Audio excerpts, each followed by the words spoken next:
Olá, pessoal, tudo bem? Que hoje seja o primeiro dos melhores dias da sua vida. Vamos falar do Goiás e a nota que emitiram em relação ao rebaixamento? Pois é, esse é o assunto. Se inscrevam aí no canal, ativem as notificações. Também estou em outras redes sociais, Twitter, Facebook, Instagram, o canal no YouTube, os canais também de podcast e ainda na PUC TV Goiás, no canal também youtube.com/PUC TV Esportes e na Rádio Sagres 730. Pois é, em relação ao Goiás, olha aí, gente, a situação. A nota que o Goiás emitiu, né? Não está sendo fácil, é difícil olhar para trás e ver que tudo poderia ter sido tão diferente. Os responsáveis pelo fracasso de 2020 se acovardaram e deixaram o clube abandonado. Vou comentar essa primeira parte aí. É difícil olhar para trás e ver que tudo poderia ter sido tão diferente. Ué, esse grupo está no Goiás há mais de 40 anos. Todos que entraram e administraram o Goiás foi por intermédio deles. Então, essa nota atribui a culpa do rebaixamento ao Marcelo Almeida e também ao Mauro Machado, e foi o Ailê Pinheiro que colocou esse pessoal lá. Eles só chegaram à presidência por causa do apoio deles.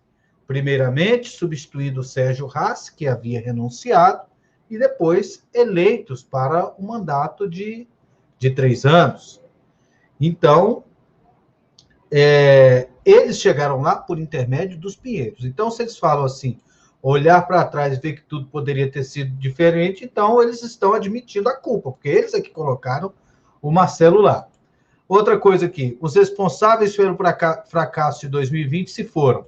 Então, saiu o Marcelo Almeida e o Mauro Machado, então eles são responsáveis pelo fracasso de 2020. Mais ninguém que continuou na diretoria.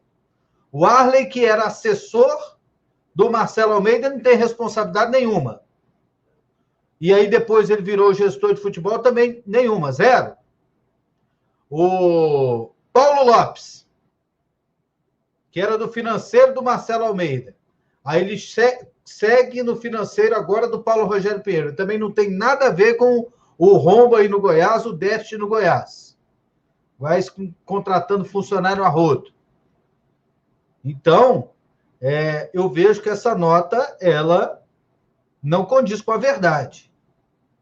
Por mais que o Marcelo Almeida e o Mauro Machado tenham sido desastrosos, as decisões do Goiás, ao que eu saiba, eram colegiadas até o início da temporada passada.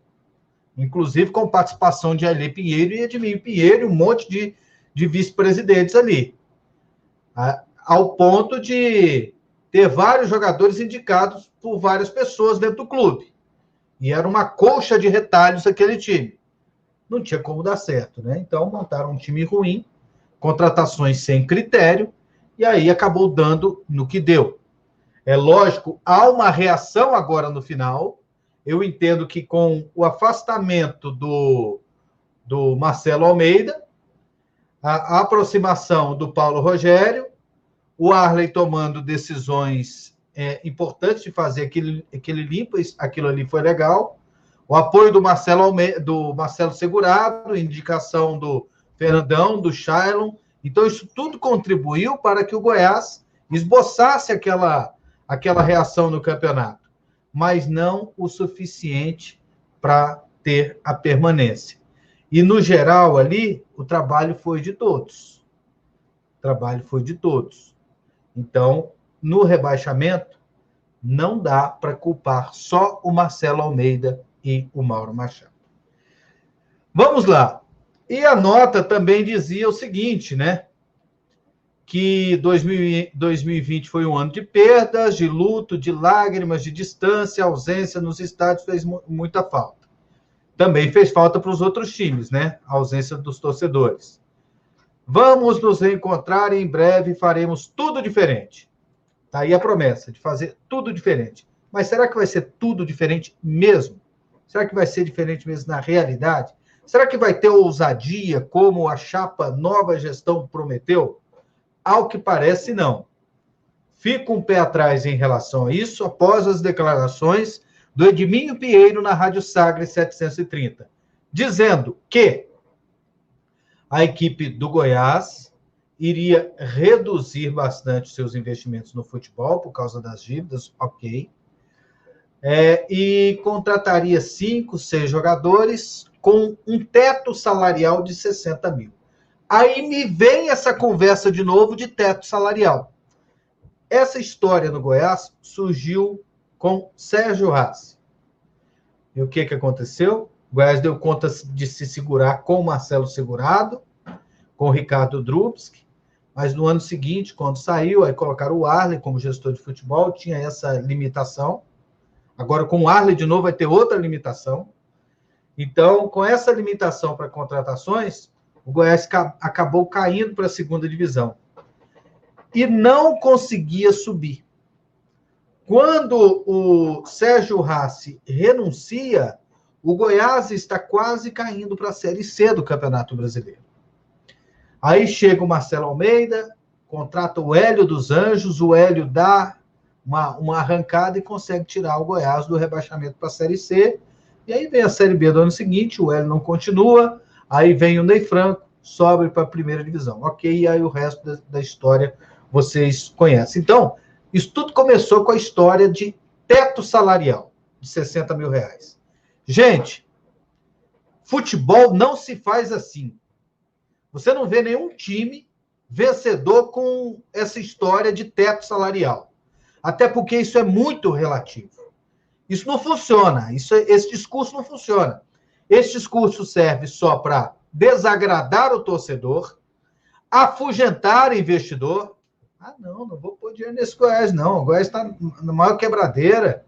Vai montar um time ruim, falar lá que é teto salarial. Eu não vou patrocinar esse povo, não. Pode-se ter um teto salarial, mas isso tudo é de uma forma interna e muito relativa. Por exemplo, deve existir um teto salarial lá no Atlético. Mas também o Adson sabe que uma hora ele vai ter que fugir disso aí. Então, ele não precisa colocar isso público, porque quando ele fugir disso, ele não estará desagradando nenhum jogador. Então, e ele não vai desestimular o torcedor. Nossa, o meu time é pobre demais, ele só dá conta de pagar 30 mil para cada jogador. É muito relativo. Porque tem um jogador interessante que está começando de 20, que às vezes pode render mais do que um veterano de 50. E tem um jogador que dá conta do recado que custa 100, que é melhor do que 4 de 25. Às vezes você vai arriscar num atacante de 25 que você não tem certeza, você vai gastar com outros 4 para compor o ataque, e às vezes um só de 100 vai resolver o seu problema, vai fazer os seus 10, 12 gols dentro do campeonato, isso vai significar X pontos, e esses pontos vão fazer uma diferença no final para você conseguir o seu objetivo. Então, futebol não se faz dessa forma, estabelecendo, eu vou colocar aqui um limite, eu só vou contratar 6, é muito relativo. Às vezes você pode perder um jogador aqui, você negocia outro ali, numa situação de campeonato você pode precisar de mais, então o Goiás não tem como estabelecer essa meta. Dá-se a impressão de que o planejamento vai ser feito primeiro pela base financeira, depois pela base técnica. E tem que se também medir até que ponto a garotada da casa vai dar conta da Série B. Ah, André, mas estava dando conta da Série A. Dando conta até a página 4.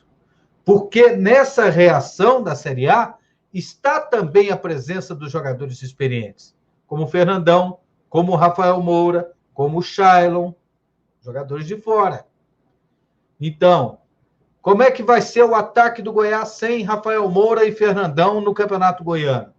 Quem é o centroavante do Goiás para fazer os gols? Quem é o cara para fazer a diferença lá na frente? Qual é o cara do meio-campo do Goiás? E os laterais do Goiás? Quais serão? O Goiás vai contratar um lateral melhor do que o Jefferson para jogar ali na esquerda? Na lateral direita, vai ser o Shailon improvisado se ele renovar? Como é que vai ser o Goiás para a próxima temporada? São essas as respostas que o torcedor precisa. E o Ailê Pinheiro disse também ao Jornal Popular que o Goiás vai ter que trabalhar muito para sanear suas dívidas para não se tornar um Cruzeiro. Para mim, isso é mais uma desculpa para não fazer investimento. E eu vou explicar por quê. O Ailê Pinheiro, antes das eleições, 2, 3 dias antes das eleições, ele fez um vídeo dizendo que a situação do Goiás era difícil, mas não era a pior das situações que ele já tinha visto no Goiás. E que os conselheiros deveriam votar na chapa da situação e não para que o Goiás não caísse na mão de aventureiros, porque o Goiás estava estava com problemas, mas eram problemas que poderiam ser resolvidos. Então, agora parece que o problema é pior do que era antes da eleição, então há uma incoerência aí nessa declaração. E para se tornar um Cruzeiro, essa frase, para mim, ela é mais um argumento para não fazer investimento. Porque o futebol tem que ter investimento. Tem investimento para ter resultado. E essa declaração mostra a falta de ousadia que é característica do Goiás. E ousadia foi uma promessa da diretoria esmeraldina, da chapa que venceu as eleições, intitulada A Nova Gestão.